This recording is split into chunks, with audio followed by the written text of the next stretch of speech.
And welcome back to Hannity. Hillary Clinton is leaving her husband to do her dirty work. During a recent interview with NBC News, President Bill Clinton defended his family foundation's money scandals. Let's watch this.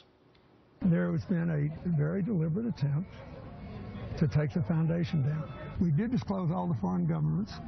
There was no attempt to hide them. The guy that filled out the forms made an error. It's not like we didn't tell everybody who gave us the money. The guy put it on the wrong form. There's this big nefarious strategy to exercise terrible influence over the American government by talking wealthy people in countries into giving money to help the poor people. That's the theory of the case.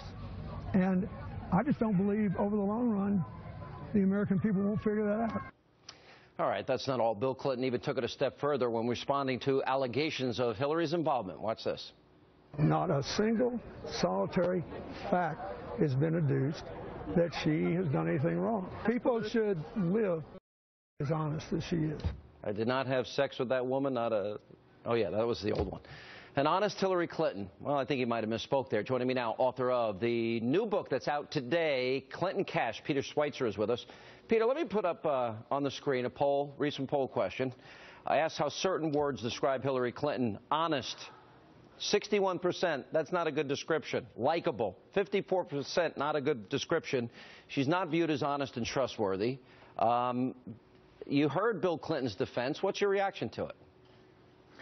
Well, honestly, it's laughable, Sean, and I don't mean that out of disrespect, but it's just laughable. It's kind of an insult to the American people. For him to say that they disclosed all donors, they just put them on the wrong form, is simply not true. I mean, as I point out in the book and show, they got multiple donations that they never disclosed, one of them from the chairman of a Russian-owned uranium company that they never disclosed. And we now know, it's been confirmed by the Wall Street Journal and the New York Times, 1,100 donors were never disclosed. And, you know, he kind of just laughs about it and says it's not a big deal. This is a direct violation of an agreement they signed with President Obama that is in direct contradiction to testimony before the Foreign Relations Committee and in direct dissension against what they told the American people, which was that they were going to disclose all donors and have complete transparency. But the disclosure is only part of it. There's also this whole narrative that you advance in the book, and by the way, I highly recommend that it's now out finally,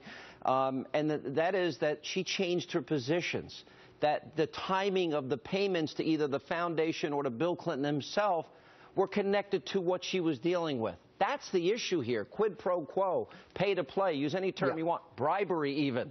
Because historically, this is the type of thing where a politician, in my mind, might even get indicted. Am I wrong?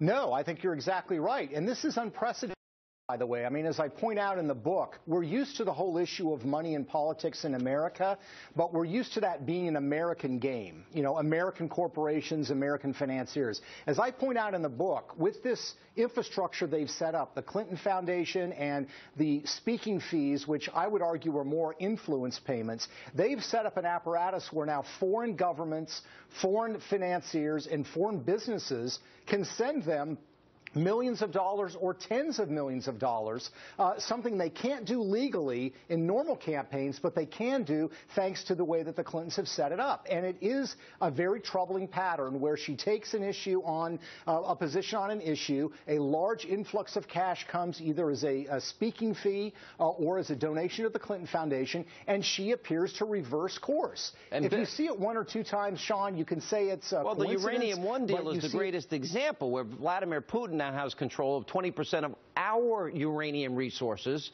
which is insanity. And there was how much paid in that deal when all is said and done? Well, you have Sean, you have 9 individuals connected with this tiny uranium company that wants to be sold to the Russian government, which Hillary's State Department signs off on, in addition to other government agencies.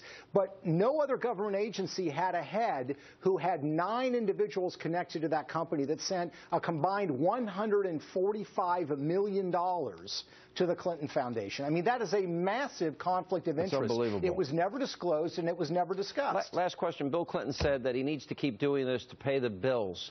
How much do you estimate they're worth? Net worth is really hard. We know that their combined income between 2001 and 2012 was about $136 million, and they've continued to rack it up in the 3 years after that. So, I don't know what bills he's talking about paying. Either they've got massive bills, or he's expecting people to just gloss over this when they shouldn't. All right, Peter Schweizer, book on bookshelves, Clinton Cash. A lot of details in there, worth reading. Thank you, sir. Look forward to you being #1 on the New York Times. I have no